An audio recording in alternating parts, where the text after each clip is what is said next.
the funeral and the uninvited truth. The morning air carried a damp chill, the kind that clung to your clothes no matter how tightly you wrapped your coat around you. I pulled my scarf higher over my mouth, stepping out of the truck and into the gravel lot beside the little white church. Its paint was chipped in places, the wooden steps creaked under the weight of every foot that climbed them, and yet, it felt exactly as I remembered. This was the church where Dad had taken me as a kid, where he'd sung off-key during hymns and gripped my shoulder a little too tightly during prayer. Inside, the scent of lilies and old wood filled the space. A low murmur moved through the pews like a restless wind, broken up only by the occasional cough or shuffle of feet. Faces I hadn't seen in years turned toward me as I entered. Some gave polite nods. Others looked away quickly, as if I'd reminded them of something uncomfortable. I found my seat near the middle, trying to focus on the casket at the front rather than the people around me. But my eyes kept drifting across the aisle, landing on one figure in particular, Mark. My cousin. He leaned back in his seat, one arm draped lazily over the pew, his gaze locked on me like he was studying a puzzle he'd been trying to solve for years. I looked away, only to feel his eyes follow me again, steady and unblinking. We hadn't spoken much over the years. Truth be told, I'd always felt there was something calculated about him. At family reunions, he was the one lingering at the edge of conversations, half smiling, soaking in information without giving any in return. Today, though, that watchfulness felt sharper. The service began, and I tried to lose myself in the pastor's words. They spoke about Dad's kindness, his work ethic, his devotion to family, things that, if I were honest, I didn't always recognize in him. Still, it was the version of him people wanted to remember, and I let them have it. My gaze flicked to Mark again, and for a split second, I thought I saw his mouth curl into something that wasn't quite grief, more like amusement. After the closing hymn, we shuffled out into the hallway where the scent of coffee and powdered creamer mixed with the faint aroma of the funeral flowers. People approached me in waves, old neighbors, Dad's fishing buddies, women from the church kitchen team. Each offered a hand squeeze or murmured, "So sorry for your loss." I nodded and smiled where I could, even though my cheeks ached from the effort. That's when Mark appeared, cutting through the crowd like he owned the room. He didn't bother with the usual formalities. No handshake, no "how are you holding up?" Instead, he leaned in slightly, lowering his voice just enough so only I could hear. "Still living out on the farm?" he asked, his tone casual, but his eyes searching mine. "Yeah," I said slowly, caught off guard by the question. "Why?" He tilted his head, his lips twitching in a way that made it hard to tell if he was fighting a smile or holding back something else entirely. "Just wondering," he said. "There's something you should probably know about your dad." I waited for him to go on, but he didn't. Instead, he gave me one of those slow, deliberate smirks, like the kind a person gives when they know they've dropped a lit match into dry grass and are just waiting to see the flames. Then, without another word, he turned and walked away, disappearing into the crowd of black coats and murmured conversations. The rest of the afternoon passed in a blur. I shook hands, accepted hugs, answered the same questions over and over. "How are you holding up? Are you alone out there? Do you need anything?" My responses felt automatic, like I was reading them off a cue card. All the while, Mark's words hung in my mind like a splinter I couldn't dig out. Back at my truck, I paused before starting the engine. The wind rattled through the bare branches lining the churchyard. I thought about chasing Mark down, demanding he explain himself. But part of me didn't want to give him the satisfaction of knowing how much he'd unsettled me. That night, I sat at my kitchen table nursing a lukewarm cup of coffee, staring out at the stretch of dark fields beyond the window. The house felt quieter than usual. Every tick of the clock seemed louder, every creak of the floorboards more pronounced. I replayed the day in my mind, every look, every word. I remembered how Mark had studied me from across the room, how he'd skipped the small talk, how his tone had been so wrong. Not grieving, not nostalgic, more like he was warning me, or maybe threatening me. I thought about the farm, 900 acres of land Dad had worked his whole life, and that I'd taken over when his health started to fail. It wasn't just property to me. It was the place where I'd learned every lesson worth knowing, from how to mend a fence to how to stand my ground. And now, for some reason, Mark had decided to bring it up on the day of Dad's funeral.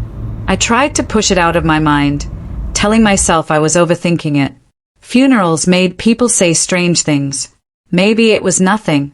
But even as I told myself that, I knew it wasn't true. I could feel it in my gut. Mark knew something. And whatever it wasn't going to be good. That unease settled over me like a weight, making it hard to sleep. Every time I closed my eyes, I saw his smile. And every time I saw it, my stomach tightened a little more. The funeral had been meant to close one chapter of my life. Instead, it felt like it had just opened a door to something I wasn't ready for. Something I couldn't yet see, but could already feel coming. The birthday invitation. The week passed slowly after the funeral, though my mind refused to slow down with it. Mark's words had been replaying in my head every night like a scratchy old record. The tone, the smake, the way he didn't elaborate. I'd been tempted to call him, but something told me not to give him the satisfaction. Then, on a quiet Thursday morning, a pale blue envelope appeared in my mailbox. His handwriting, neat but slanted, was instantly familiar. Inside was a simple card with balloons on the front. You're invited to Lily's 8th birthday. Saturday at 3. Hope to see you. It was almost absurd. We hadn't shared more than polite hellos in years, and suddenly he wanted me at a children's party?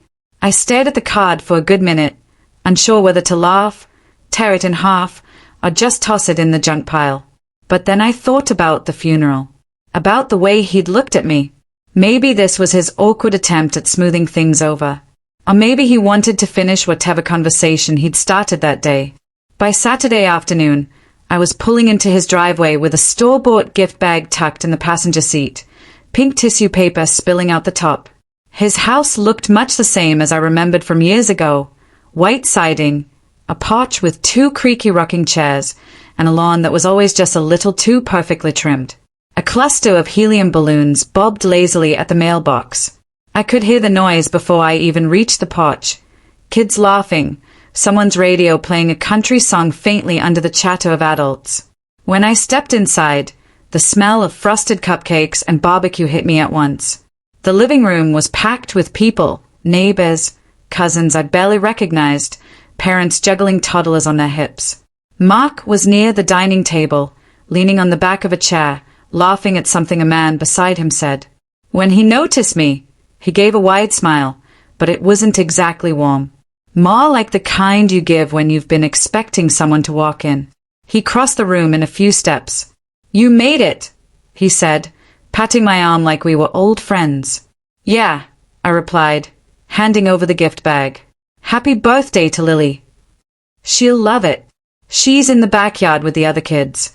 Help yourself to some food," he said, then looked over his shoulder as if making sure no one was listening. "We'll catch up later." It was subtle, but it was there, his eyes lingering a second too long, his voice dropping just enough for me to hear the undercurrent. I mingled, or at least pretended to. I made small talk with an aunt about the weather, watched a group of kids chase each other around the swing set outside. Still, I couldn't shake the feeling of being watched. Every time I glanced toward Mark, he was already looking my way before shifting his gaze to someone else. An hour passed before the call for cake came. Everyone crowded into the kitchen, the kids buzzing with sugar-fueled excitement. Lily stood in front of the cake, bright pink frosting, a ring of candles, while the adults sang. Mark stood to her right, beaming down at her, but when she bent forward to blow out the candles, his eyes darted to me again. The moment the applause died and plates of cake were being handed around, he made his move. "Let's step outside for some air," he said, his tone light enough to pass for casual. My stomach tightened instantly. I knew this wasn't about cake or friendly catch-up. Still, I followed him out the side door into the cool afternoon air. The noise from inside dulled to a muffled hum behind us. We stopped at the edge of the porch, the wind carrying the faint scent of charcoal from the grill. He leaned against the railing, arms crossed, his smile gone now. "So," he began, his eyes fixed on mine, "how have you been holding up since the funeral?" I hesitated, as well as can be expected. "Why?" He shrugged, but it was deliberate, controlled. "Just wondering. You seemed unsettled that day." I almost laughed. "You think?" "That's why I invited you here," he said, glancing toward the kitchen window where shapes moved behind the glass. "I didn't want to talk about sight and things there. Too many ears." A silence stretched between us. He tapped the porch rail with one finger, a rhythmic little beat. "Certain things?" I asked finally. "About your dad," he said, lowering his voice. "And the farm." The word farm landed heavier than I expected. My grip on the porch railing tightened. "What about it?" He didn't answer right away. Instead, he looked out toward the driveway where a few guests were arriving late, giving them a polite wave before turning back to me. "I think we should talk privately," he said. "Not here, not now, but soon." I narrowed my eyes. "You dragged me here just to tell me we should talk." "Dragged you?" His mouth twitched, like he was holding back a smirk. "Come on. It's a party. You got some cake out of it." I didn't smile. "You could have called." He tilted his head slightly, studying me like I was some puzzle he wasn't sure how to solve. "A phone call wouldn't do it justice.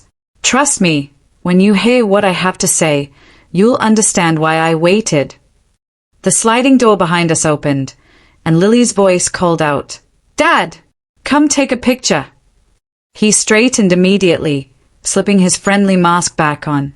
"We'll talk soon," he said, then walked inside without waiting for my response. I stayed out there for a few moments, the wind tugging at my jacket, my thoughts spinning. Whatever this was, it wasn't just about nostalgia or family drama. He had something he thought would shake me. When I finally went back inside, the party had picked up again, laughter and music filling every corner. Mark was across the room with his arm around his daughter, smiling for the camera. If anyone else looked at him, they'd see a doting father hosting a cheerful birthday gathering. But I saw the man who had just dangled a thread in front of me and walked away before I could grab it. I left before the presents were opened, mumbling something about an early morning. As I stepped into the fading light, I felt the weight of his words settle in again. Not here, not now. Whatever he was keeping, it was waiting for me, and I wasn't sure if I wanted to find out what it was. The claim. The night air felt cooler than it had a moment ago, as though his words had stolen the warmth right out of it. For a second, I just stared at him, letting the silence stretch between us until even the distant laughter from inside felt muffled. "My daughter," Mark repeated, his voice lower now, leaning in slightly as if afraid someone might overhear. "She's your father's." I blinked, my mind scrambling for footing. It wasn't that I believed him, far from it, but the certainty in his eyes made me uneasy. He wasn't tossing this out as some impulsive jab. This had been rehearsed, prepared. Before I could open my mouth, he was already reaching inside his jacket. His movements were deliberate, his gaze never leaving mine as he produced a worn manila envelope. It looked creased from years of handling, the kind of thing someone keeps hidden at the back of a drawer, taking out only when they need to remind themselves it's still there. He held it out, but when I reached for it, he didn't let go right away. "Just remember," he said, his fingers tightening slightly around the edges, "you can't unsee what's in here." I didn't answer, just tugged it from his grasp and flipped the flap open. Inside were a handful of faded photographs, black and white Polaroids from the 80s, maybe early 90s. In one, my father stood on a dock, squinting against the sun, his arms slung casually around a woman I didn't recognize.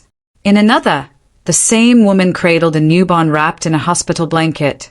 "This is her mother," Mark explained, tapping the woman's face with one blunt finger. "She's gone now. But my daughter," he paused, swallowing as if the next words carried weight. "She grew up knowing the truth." Your dad was there when she was born. He visited. He promised. I sifted through the rest of the envelope. A few handwritten notes, some in Dad's familiar scrawl, others I couldn't identify. But nothing was official. No birth certificates, no paternity tests. Just fragments. Pieces of a story that could be twisted 100 different ways. And this promise, I said carefully, sliding the papers back in, this is where the farm comes in. Mark's lips twitched, half smile, half smirk. He told me that when the time came, half of it would be mine. For her. As part of, let's just call it a private arrangement. Nobody else knew about it. Not your mom. Not the rest of the family. I let the words hang there. The background noise of the party drifting in from the open door, the faint melody of Happy Birthday being sung, clapping hands, the sound of children's laughter. It felt obscene, this conversation happening against such an innocent backdrop. I studied his face. Mark had always been the kind of man who played his cards too close, the sort who'd rather you underestimate him. But there was something different now, a glint of satisfaction, as if finally, after years of holding back, he had me cornered. Half of the farm, I repeated, as if tasting the words. He nodded slowly. 900,000, give or take. I'm not greedy. Just want what was promised. Funny, I said, tucking the envelope under my arm, because this promise you're talking about, there's no signature, no witnesses, no legal anything. Mark leaned back against the porch railing, arms crossed, unfazed. Paperwork is for people who don't trust each other. Your dad trusted me. That's all that mattered. The confidence in his voice sent a ripple of irritation through me. I fought the urge to snap back. Instead, I kept my tone level. Trust doesn't hold up in court. He laughed, not loudly, but enough to make the hair on my arms prickle. You think I'm here to talk about court? No. I'm here because you're not the kind of person who wants a mess. We can handle this quietly. You give me what's mine, and nobody has to dig into family history. It was the real play, not just a claim, leverage. A child screamed in joy somewhere inside, followed by the sound of applause. The birthday cake must have been served by now. I could almost smell the frosting drifting through the open door, mixing with the cool scent of cut grass outside. I shifted my weight, staring at the dark yard beyond the porch. So let me get this straight. You're saying my dad fathered your kid, promised you half the farm, and now you've decided to collect. Is that about it? Mark gave a single, deliberate nod. And you thought the best way to bring this up was at a child's birthday party. That earned me another smirk. Keeps things civil. For a moment, we just looked at each other, the tension between us thick enough to choke on. He thought he had me on the defensive. And maybe, for a moment, he did. But the longer I stood there, the more I realized something. His confidence wasn't absolute. It was an act. A good one, but still an act. I let the silence stretch, watching as a flicker of uncertainty passed across his face. Then I handed the envelope back to him. Interesting story, I said, turning toward the door. You should write it down. Might make a good novel. He didn't take the envelope right away. You think I'm bluffing? I paused, one hand on the doorframe, feeling the warm air from inside brush against my back. I think you've been holding on to this for a long time, Mark. Long enough to convince yourself it's the truth. But whether it is or not, well, that's going to be my decision to make, not yours. When I finally stepped back inside, the room was bright and loud again, almost jarringly so. Kids were tearing into presents, ribbons, and wrapping paper scattered like confetti across the floor. I felt eyes on me, Mark's, from the doorway, but I didn't look back. Not yet. Instead, I grabbed a paper plate, accepted a slice of cake from someone's mother, and forced myself to smile. Because if Mark thought he could rattle me with half-baked proof and whispered threats, he had no idea who he was dealing with. The quiet smirk. Mark's voice droned on. each word dripping with the kind of smug certainty that only comes when someone thinks they've already won. His breath hung in the cool evening air, white puffs breaking the stillness between us. I stood just far enough from the porch light that my face was mostly in shadow, but the sliding glass door behind him caught enough of my reflection for me to see it, the tiniest, most inconvenient curl of my lips. It wasn't a full smile, more like an involuntary twitch, a muscle memory from all the times I'd caught someone thinking they were clever when they were actually walking straight into a trap. I shifted my stance slightly, letting my hand rest casually in my jacket pocket. The night air was crisp, carrying the faint scent of grilled burgers from earlier in the day. Inside, laughter and music bled through the glass, muffled but constant, as if the party existed in a separate world entirely. Mark kept going. "You see," he said, lowering his voice as if imparting some sacred truth. "Your father trusted me in ways he didn't trust anyone else. He told me things, made promises." I tilted my head just slightly, a movement small enough to look like I was just listening, but in my mind, I was taking apart each sentence like a mechanic dismantling an engine, inspecting the pieces for weaknesses. He thought my silence meant I was stunned. He thought the weight of his claim had pinned me in place, that I was too shocked to speak. I let him believe that. "People talk more when they think you're defenseless. I know you're upset," he added, feigning sympathy. "But we can work something out without lawyers getting involved." That line nearly made me laugh out loud. If there was one thing I'd learned, it was that people who rushed to avoid lawyers usually had no legal ground to stand on. I glanced briefly toward the fence, where the neighbor's wind chimes swayed gently, their soft notes weaving into the night. My breathing stayed even, calm. Inside my head, though, every detail he let slip was being catalogued, filed away in the mental folder I'd started the day my father's will was read. "Half the farm," he repeated, as if saying it again would make it real. "That's fair. I've earned it." I leaned my shoulder against the wooden frame of the porch, letting my eyes drop to the ground for just a second, not because I was avoiding his gaze, but because I didn't trust my face to stay completely neutral if I kept looking at him. The smile was threatening to grow. In truth, I'd been expecting some version of this conversation. Not hey, maybe. Not sandwiched between a pinata and a birthday cake.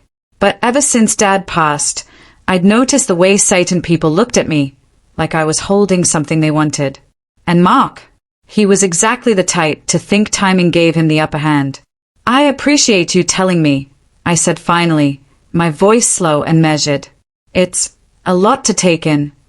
He nodded, visibly relaxing, as if my calm acceptance was the first step toward surrender. "I knew you'd understand." I didn't correct him. The porch light flickered once, pulling both our eyes toward it. Someone inside, probably one of the kids, pressed their face against the glass for a moment before darting away, leaving a faint handprint behind. Mark slipped his hands into his coat pockets, the envelope now tucked safely away. I knew better than to ask for another look at it. That would make him cautious, maybe even protective of whatever else he thought he had. Better to let him think I'd seen enough to be convinced. A cheer went up inside, followed by the unmistakable sound of chairs scraping against the floor. "Cake's ready," a woman's voice called from the other side of the glass. "Shall we?" Mark said, gesturing toward the door. I gave him a polite nod, forcing the smile back into hiding. "Of course." The warmth hit me the moment we stepped inside, the scent of frosting and fresh coffee replacing the chill of the porch. Kids darted around our legs, their faces flushed from sugar and excitement. Mark moved toward the cake table, slipping seamlessly back into host mode, laughing and clapping along with the others as if we hadn't just been outside discussing family secrets and property claims. I stayed a few steps behind, scanning the room without really meaning to. The photographs on the walls, the framed certificates on the mantel, the old clock ticking steadily in the corner, all pieces of a life that felt so far removed from the conversation we'd just had. Someone pressed a paper plate into my hands. I smiled my thanks, setting it down on the nearest counter untouched.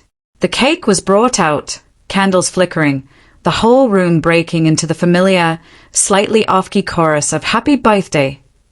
I joined in, my voice blending with theirs, my expression easy and untroubled.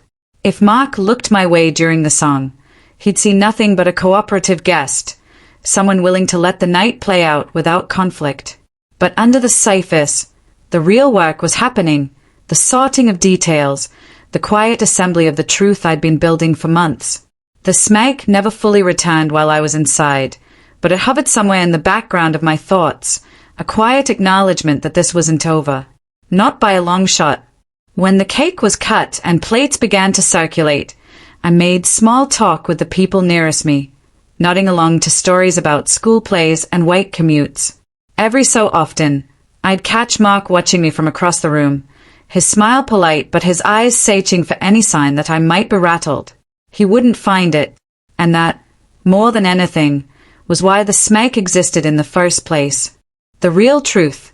The county records office is colder than I expected, its fluorescent lights humming faintly above rows of metal filing cabinets and dusty binders.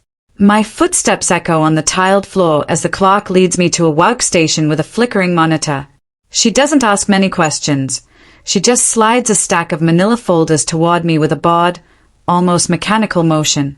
Everything tied to your father's property, she says, before retreating back to her desk.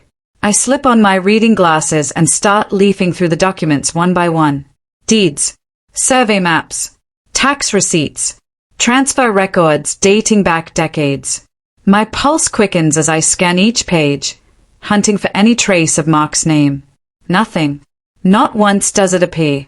Not as an owner, not as a co-signer, not even as a witness on a single transaction. The more I read, the more calm resolve settles over me. I'm not just hoping Mark's story is false. I'm watching the proof unfold in black and white. Then, near the bottom of the pile, I find it. The last page is folded neatly inside a plastic sleeve, its edges crisp despite its age. It's Dad's will, but not the one I remembered seeing at the reading after his funeral. This one has a revision date, 2 years ago. My fingers tighten around the sleeve as I pull it free. Dad's familiar signature sits at the bottom in bold blue ink, the letter steady and unmistakable. The language is blunt and without loopholes. Everything goes to me. The farm, the equipment, the accounts. No co-owners. No verbal agreements. No exceptions. I sit there for a long moment, the low buzz of the lights above blending with the distant tapping of a typewriter somewhere in the back. Mark doesn't know about this. By the time I leave the building, I've made 2 certified copies of every relevant page. One set goes into my bag, the other into a small locked box I keep in the trunk of my car. I'm not giving him any opportunity to twist this. Outside, the air is brisk. My breath puffs in front of me as I walk toward the parking lot. A delivery truck rumbles past, and for a second, I imagine Mark sitting in the passenger seat of some beat-up vehicle, watching me like a hawk. The thought doesn't scare me anymore. It almost makes me smile. For the next few days, I go about life as usual, or at least I make it look that way. I answer calls from neighbors, feed the horses, and even stop by the feed store where old Mr. Holloway tries to pull me into a conversation about winter hay prices. But underneath it all, I'm waiting for his move. It comes on a Thursday afternoon. My phone rings, his name flashing across the screen. I let it buzz 3 times before answering. You've had time to think, Mark says, skipping any greeting. His tone is firm, but there's an edge to it, like he's rehearsed this speech too many times in his head. I stay quiet, letting him continue. That farm, he says, you know it's not all yours. My daughter, he pauses, probably to let the weight of his words settle, is blood. Dad promised me half. You can fight me, but I'll take it to court if I have to. I glance at the copies of the will spread out on my kitchen table, their crisp edges catching the late afternoon light. I could almost hear Dad's voice telling me to stand my ground. Mark, I say finally, my voice calm but carrying just enough steel to cut through his performance. I've been to the county office. I've seen every document tied to the farm. Your name isn't on a single one. And I have a certified copy of Dad's revised will. 2 years old. Everything's in my name. There's silence on the other end. Not even the faint hum of background noise. When he finally speaks, the bluster is gone. You're bluffing. Am I? I keep my tone steady, measured, because the court would love to see these papers. They are notarized, filed, and legally binding. So, unless you have something stronger than faded photographs and half-written notes, I'd advise you to rethink your approach. The silence stretches longer this time. I imagine him standing somewhere, maybe in his kitchen, staring at the peeling paint on the walls, trying to figure out whether to push forward or retreat. Finally, the line goes dead. No goodbye. No curse. Just an abrupt click. I set the phone down on the counter and lean back in my chair. The tension that's been coiled in my shoulders since Dad's funeral finally begins to loosen. It's not triumph I feel, it's relief. A quiet, steady release of something I'd been carrying too long. That night, I step out onto the porch. The farm is quiet, the field stretching under a pale moon. Somewhere in the distance, an owl calls. I breathe in the scent of cold earth and hay, and for the first time in weeks, it feels like home again. Mine, without question. Still, I'm not naive. I know Mark well enough to understand that silence doesn't always mean surrender. It can mean plotting, regrouping, waiting for another angle. But if he comes again, I'll be ready. The next morning, I take the locked box from my car and hide it in a spot only I know about, beneath a loose board in the floor of Dad's old study. The same study where he used to sit, ledger open, teaching me how to read the numbers and make them tell the truth. And as I slide the board back into place, I feel something I haven't felt since the day of the funeral. Secure. Not just in the legal sense, but in the unshakable knowledge that I've honored what Dad wanted. That truth is mine to keep, no matter how many claims Mark throws my way.